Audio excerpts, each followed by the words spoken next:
ว้าของดีลี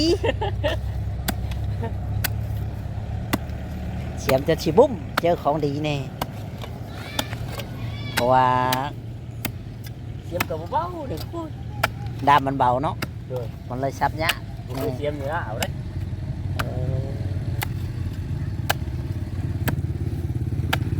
วันนี้เห็นประตูใหญ่เลยนี่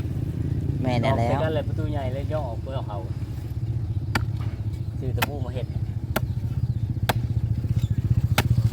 เล่นยากใครออกใครเขาเนี่ย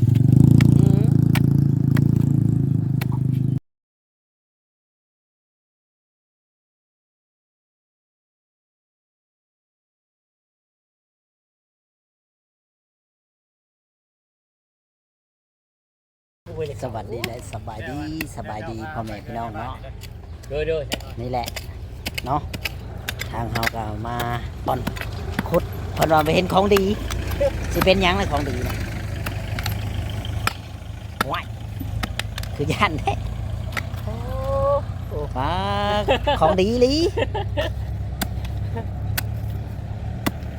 เสียมจะชิบุ้มเจอของดีแน่เพราะว่า เสียมกับเบาๆเด็กพูด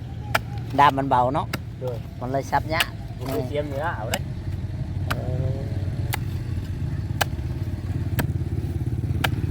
วันนี้เห็นประตูใหญ่เลยนี่ แม่เนี่ยแล้ว กันเลยประตูใหญ่เลยย่อออกเปลือกเขาซื้อตะปูมาเห็ด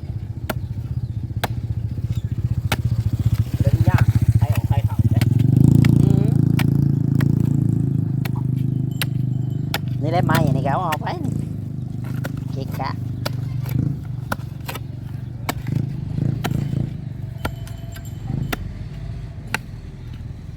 เงินเที่ยวหลาย พุทธ คุณหาของดี เราคุณหาของดีพี่น้อง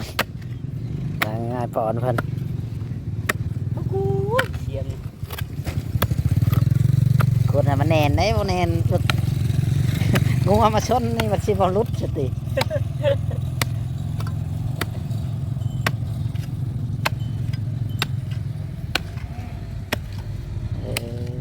นี่แหละพี่น้อง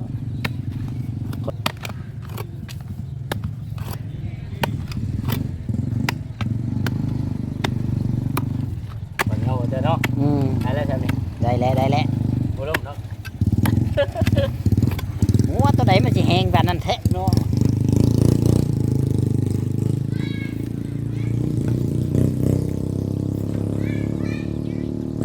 พอหน้าก็ยังสิยกออกอยู่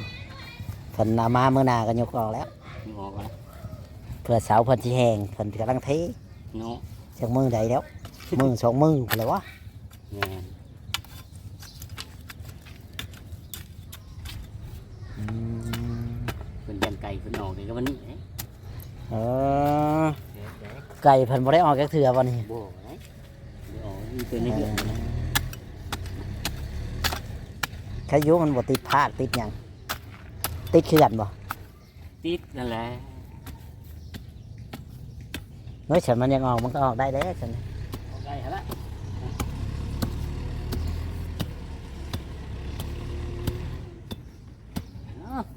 ไก่ละ ได้แล้วบ่ล่มดอก ช่างเลยแล้วมันมัดช่าง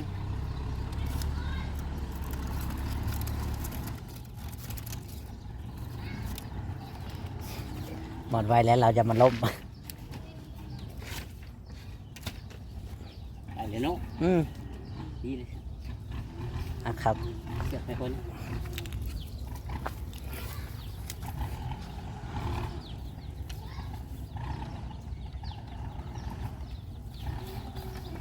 นี่พี่น้องเราเห็ดหัว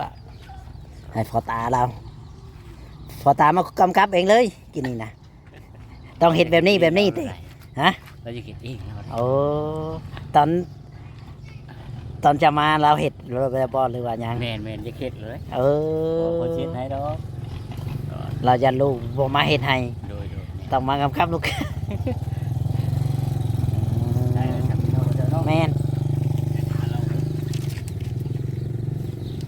ยังพี่น้อง ยังห่างน้อยหนึ่ง ได้เลยครับพี่น้อง มันเอา เอาแนวมาคล้องเอาฮะดิตัวนี้ติฉัน เออได้ได้ได้ได้ อันนี้ได้ฉัน เดี๋ยวมัน เออ โอ้ยยังดอกโอ้ยยัง อันนี้ก็สูดมาอีกน้อยหนึงบ่ได้แน่เนาะ ได้อยู่ สูด ดีดีได้แล้วได้แล้ว เออสูดแห้งได้บ่ได้แล้วมันล่ม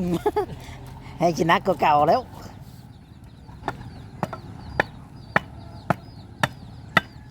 พอ โอ้ยได้ได้ฉัน พอตู้จะทำเองเลยพี่น้องเลยมันผูกมันดอกมาแล้ว โอ้ยแม่น พอมันต้องเอาไม้ดิบ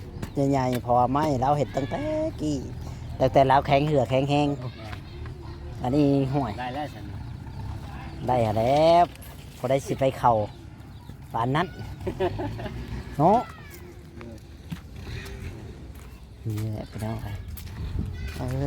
อ บวกกินไปแล้ว เจ้าเคยมานอนอยู่บ่เรือนหลังนึง เฮ้ยแน่นอนนั่นแหละ เออคิดว่าเจ้าบ่เคยมานอนจักเทื่อดอก ไปโอ้ยอยู่เพื่อนนะ บ่แต่กี้อะนะมานอนจักปีอยู่นี่นะ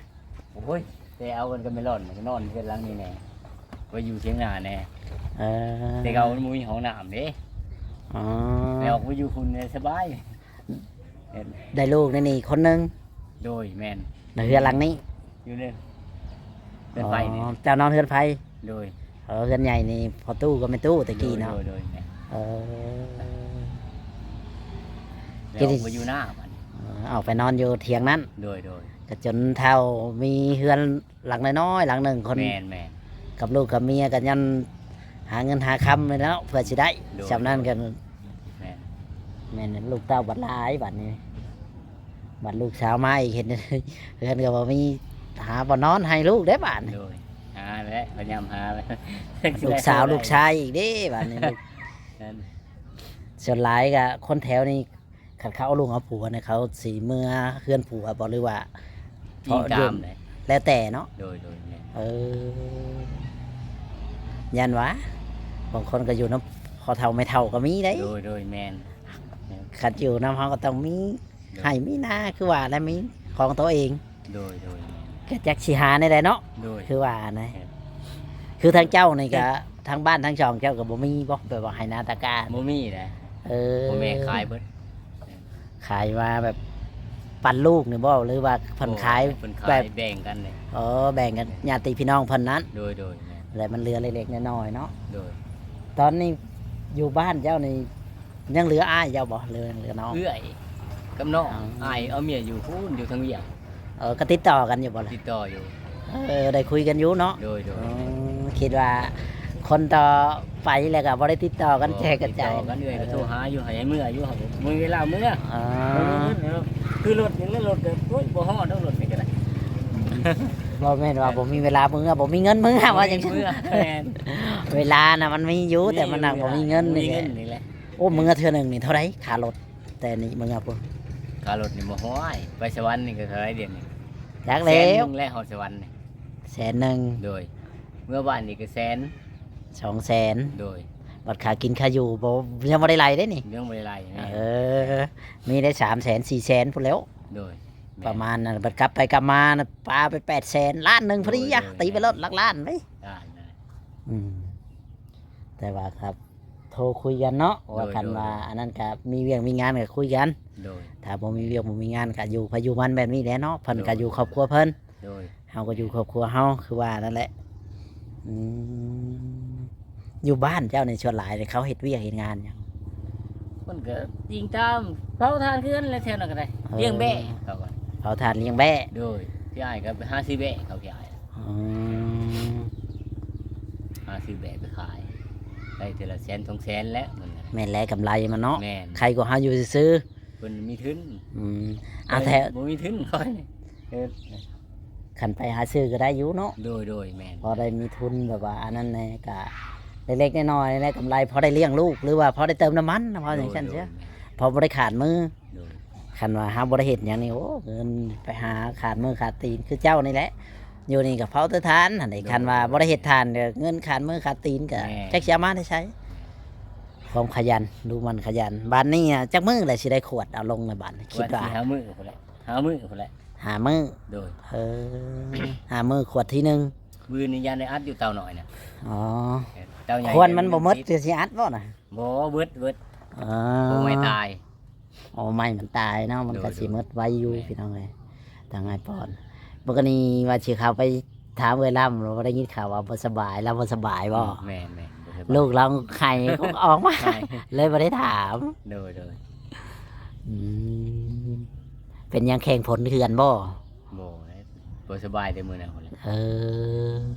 เป็น แบ ว่า แบบสุขภาพเฮาบ่ค่อยแข็งแรงเนาะ โดย เพราะว่าแม่นแล้วเฮาก็เอาลูกเอาหยังแน่ลูกยังกินนมนี่แหละว่า โดยยังกินนมอยู่ เอ ส่วน อ หลายบ่อยากอยู่ดอกเมียข่อยนั่นไปหากิน ไปหาหยังส่วนหลาย ไปหาเขียดมากินน่ะ อ๋อหา หาเขี เขีย ย น ด หา โอ้ย หาคุดแถวได้นะคุดห้วยบ่ พุ่นแหละดงพุ่นแหละ ว่าแถวดง น้ำจิโร่ก็หาคนจิโร่ขาย คันบ่เฮ็ดก็บ่ได้กินเนาะซอยกันคือว่าแหละเจ้าได้เราได้1,000 2,000ก็ตื่มกัน โดย พอได้แบบว่าใครกว่าเฮาบ่เฮ็ดหยัง แม่ เฮ็ดหยังคือกันแล้วขยันเอาไอ้ตอนนั้นสู้ๆไปนี่แหละ โดย ความสักวันหนึ่งเฮาก็ต้องได้ น้ำจิโร่นี่ได้3กิโลพุ่นได เออ มื้อหนึงกันได้3กิโลโตพุ่นได ถือว่าเราคุดเก่งอยู่ได้นะ โดยแม่น เรามาขายโตหนึงเท่าไหร่อยู่แถวนี้นะ 100โตตัว40 40,000 โดย เออ100ต่อ40,000ยำอึ่งอิงนี่หลายบ่นะแถวนี้นะ ลายอยู่เลยบ่ค่อยได้ข่อยน่ะมันมีหมู่ไป หรือ ได้ก็บ่ลาย หรือว่า ปีนี้แล้วมีแต่ว่าเอามาในสีฟ้าเพิ่นไปแล้ว ได้กินอยู่แล้ว เจ้าก็ฮู้เจ้าอยู่ดนเจ้าก็น่าสิรู้จักแล้วดงป่าแถวนี้เนาะ โอ้โห เออเนี่ยว่าไปใส่แห้วหัดแห้วนี่บ่มีบ่ บ่ แบบว่าของป่าแบบเป็นแลนเป็นหยังนี่นะ บ่มีแต่ลุงใหญ่เพิ่นเลยไป อ๋อ ลุงแอร์เนี่ยอยู่ด้วย เพิ่นก็ได้อยู่บ่เพิ่น ได้ ไป อยู่ได้แล่น เออ ไล่ของพันโอ้ยวังเดือน4เดือน5นี่เดือน5 เดินหาปีที่แล้วนี้ แม่นตัวใหญ่ได้เรา เอ ได้ อยันว่าไปการไปเยืองไปยิงเกากลางคืนนี่ บ่ได้ไป ไม่ มีปืนก่อน เออ ว่าจะเฮ็ดอยู่ยันหมู่เว้านะ อืม บ่อยากให้ไปเว้านะ แมนเฮาอยู่แต่เฮาก็มูไป แม่นแม่น เฮาบ่ อยู่ มีเฮา ไป ก็อยู่สมเฮา กับเพลง บ่มีเนาะ โดน อยู่ตามเฮาหาได้ เท่าใดก็กินไป ได้สำใดก็กินสำเฮาได้สำเฮาหาได้ไปเป็นคือว่าน่ะ โดน แม่นอยู่ดอกว่ากระตือรือร้นคือหมู่ก็กระตือรือร้นอยู่คือกระตือรือร้นก็ส่วนที่เฮาหาได้เนาะ โดย ที่เฮาไปเอาของเพิ่นของอันนั้นเฮาก็บ่เฮ็ดแบบ บ่ นั้น เฮ็ดได้ นะ บ่เฮ็ดได้ เฮาอยู่บ้านหมู่ บ้าน เนาะ นี่เขายังยองก็ได้เขาบ่ได้เฮ็ดเด้เขาชวนหมู่เด้อเมาได้ข่อยบ่ อื เฮ็ด ม เมา เขาชวนเขาห่างพอกห่างเพื่อหมู่เนาะ เลยบ่เอา มีชื่อว่าอย่างซั่นอย่างซี่อีกนี่แหละดีแล้วเฮ็ด โดย ทำความดีไปคนที่ดีๆ มันก็มี โดย คนสมมติว่าเฮาไปเฮาบ่ได้เอาหมู่ก็ไปเหยียบหอยโจรมันก็มีเด้ไหนมันก็มีส่วนนะส่วนหลาย บ่ค่อยไปหรอกข่อยนะ เออ อยู่แต่ในเรือนในชาติ บ่มีหมู่บ่มีพวกยันว่าเจ้าลึงคนหลายแบบว่า บ่มีนะ ที่เขามา ค่อยไป เออ นี่ก็มื้อนี่สิได้ไปเฮ็ดกินนำเขาบ่ายโมงนี่ดองเขา อ่า เขาหาเฮ็ดกินเออ คือสิเฮ็ดบ่ายโมงกลางคืนบ่เลยกลางเว้น บ่บ่ายโมงเว้นเนี่ย เพิ่นกินจัดงานตอนแรงบ่ บ่มื้อเช้าพุ่นละ คือสิมาเฮ็ดตอนเว้นฉัน เฮ็ดไว้เด้ยันบ่ทัน ไปผักมายังแล้วก็แช่ตู้เย็นไว้ แม่น เออเอาว่าส่วนหลายแถวเขตบ้านข่อยนี่ตี 2ตี 3นี่บ่ายโมงนี่เขาก็เฮ็ดได้ แต่เก่านั้นแนวนั้นแหละแต่เก่านะเดี๋ยวนี้เขาบ่เฮ็ดแล้ว เออ เฮ็ดไว้รถเขาแล้ว มาแล้วก็มาสูบรถมันก็บ่สดแล้วแบบนั้น แม่นบ่สุดเลย อันนี้แบบว่า ใส่ตู้เย็นแหละ แม่นอันนี้อยู่บ้านถือว่าเที่ยงคืนบ่ โดย จัดแล้วเคย เออ ไปหรือว่าญาติพี่น้องเพื่อนใกล้ๆกันนี่แล้ว โดย ซอยกันบ้านในประเทศแบบนี้เนาะมันก็ง่ายอีกแบบนึง แม่น อืมแต่ละบ้านก็บ่คือกันคือว่าแหละ โดย ก็ตามบ้านตามเมือง แม่น พี่น้องเอ้ยกินเห็ดอันนั้นเนาะซอยกัน ไปนี่เข้าบ้านนี่ก็หลายหลังเลยบ่ครับไปฮอดไสนี่อย่างที่สุด ตอนนี้ชุดโรงเรียนนี่แหละ อ๋อมันมีโรงเรียนบ่อยู่ไหน โด นี่ ยแม่นโรงเรียนก็บ่ได้สอนนะ โรงเรียนห้าง แม่นบ่มีครูว่ะ เออ นี่เขาเดี๋ยวนี้แหละบ่เรียนแล้วก็ บ่มีครูแล้วครับ ไปเรียนที่ไสบัดนี่ ไปเฮียนอยู่บ้านเขา โอ้ชนนั้นผู้ โดยสังแสงนี่ เอออยู่พังนี่แหละว่าโรงเรียนหรือพังนั้น แม่น อ๋ออืมนี่แหละให้ลูกเข้าไปพอได้จบพอสี่พอห้าพอได้อ่านได้อ่านได้เขียนเป็นก็ดีคือกันเล็กๆน้อยๆนะพอได้แบบ โดย รู้จักหัดรู้จักนี่อะนะเพอบ่ได้ว่าหมู่อย่างชั้นอย่างซี่ โดยแม่น ใครก็ห้ามบ่ได้ห้ามบ่ได้เฮียนอย่างเลยห้ามบ่จักหยัง โดย พอได้อ่านได้เขียนออกเขียนชื่อเจ้าของออกก็พอแล้ว โดยแม่น ถึงว่าห้ามบ่อันนั่นก็ได้เนาะนี่แหละพี่น้องชีวิตของลูกปอนพี่น้องเพิ่นก็อยู่เฮ็ดซอยพ่อตาทุกอย่างนี่คันว่ามีเวียกมีงานเนี่ยจะเอามาซอยเพิ่นทุกอย่างแล้วเนาะ โดยแม่น เออแล่นมาเมื่อยชำได้ก็ต้องแล่นพี่น้องเอ้ยเพราะว่าซอยพ่อใหญ่เพิ่นเพราะว่าพ่อใหญ่เพิ่นก็เฮ็ดบ่ได้ไปบ่เป็นแล้วพี่น้องเอ้ยเพิ่นก็บ่ค่อยแข็งแรงเพิ่นบ่แข็งแรงอีหลีนี่จักปีแล้วนี่ โอ้ยแม่น2-3ปีแล้ว ตะกี้เพิ่นยังเฮ็ดหยังได้อยู่เนาะ ได้เบิดไปก็ได้ยางก็ได้ อ๋อ เดี๋ยวนี้ยังไกลบ่ได้แล้ว แต่ขา ย่งก็ยังเมื่อยแล้ว อ๋อแต่ขาปีนี้แหละเพิ่นว่า โดยแม่น เพิ่นว่าเมื่อยแห้งไปใช้ก็ยกแยกล้อแถวหัวแถวสวนนี่แหละเราอะ โดย แต่เก่าในไปลิ้นเฮือนหมู่เฮือนครูได้เราอะ แม่น คือว่าและอายุเฮาก็หลายแล้วมันก็ตามอายุเนาะเฮ็ดหยังก็ได้ แม่น เออขันเจ้าบ่มาเฮ็ดให้เรานี่เราจัดการเองเลยเนาะหัวสวน จัดการเอง เคยบ่แบบว่าเฮามาทำหลังนี่บ่เห็นเราให้มาเห็นนี่ ไม่เห็น เออ เราเห็นเองเราบ่ทันใจเราเห็นเองเรา อืมแบบว่าบ่ทันใจบ่ทันนั่นน่ะเนาะเพิ่นเฮ็ดเองก็ดีคือกันก็มาช่วยเพิ่นนั่นแหละเพิ่นเฒ่าเพิ่นแก่แล้วบ่เฮ็ดคิดจักบ่ได้สิเฮ็ดใส่ลูกเพิ่นก็เฉพาะแต่ชำนาญ โดยคนที่ทำนั้น เฮ็ดซอยเพิ่นก็ดีเพราะว่าเจ้าก็อยู่เฮือนกกเฮือนเข้าอยู่ก็ชำอยู่เฮือนกกเฮือนเข้าแหล้วเนาะ โดย ก็ชวนทุกอย่างคือว่านั่นแหละก็ชำอยู่น้ำพ่อน้ำแม่มีหยังก็ดูแลกันไปอะไรพี่น้องเนาะโอเคพี่น้องไอ้คลิปนี้บ่จอยก็สิบ่มีหยังหลายพี่น้องถ้าผิดพลาดประการใดก็ขอโทษขออภัยนำมาเยี่ยมมาหาลุงปอนเพิ่นได้มาเฮ็ดหัวมื้อนี้ก็เอาเสาเฮือน มาแล้วก็เพิ่นได้เห็นหัวใหม่เนาะก็ดีใจนำสบายดีเด้อลุงปอนเลย กินเบิดแล้ว นี่แหละพี่น้องเนาะเสาก็มาแล้ว6อันพี่น้อง6ต้น เพราะว่าเพิ่นยังเห็ดอยู่เสามันบ่พอพี่น้องเพิ่นเลยเอามาก่อนเนาะมันต้อง12เสาทั้งหมดเพิ่นได้เอามา6พี่น้องแล้วก็